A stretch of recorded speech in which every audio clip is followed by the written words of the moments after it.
بسم اللہ الرحمن الرحیم۔ السلام علیکم۔ حضرت ابو موسیٰ رضی اللہ تعالی عنہ سے روایت ہے کہ رسول اللہ صلی اللہ علیہ وآلہ وسلم نے فرمایا، جو شخص دنیا کو اپنا محبوب و مطلوب بنائے گا وہ اپنی آخرت کا ضرور نقصان کرے گا، اور جو کوئی آخرت کو محبوب بنائے گا وہ اپنی دنیا کا ضرور نقصان کرے گا۔ پس جب دنیا و آخرت میں سے ایک کو محبوب بنانے سے دوسرے کا نقصان برداشت کرنا لازم اور ناگزیر ہے،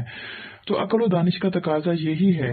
کہ فنا ہو جانے والی دنیا کے مقابلہ میں باقی رہنے والی آخرت اختیار کرو۔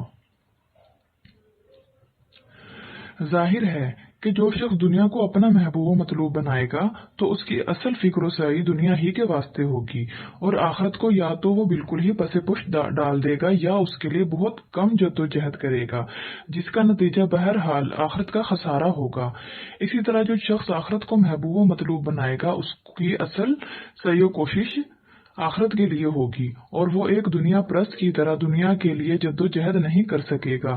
جس کا نتیجہ یہ ہوگا کہ وہ دنیا زیادہ نہ سمیٹ سکے گا۔ پس صاحب آخرت بننے کے لیے صاحب ایمان کو چاہیے کہ وہ اپنی محبت اور چاہت کے لیے آخرت کو منتخب کرے، جو ہمیشہ باقی رہنے والی ہے، اور دنیا تو بس چند روز میں فنا ہو جانے والی ہے۔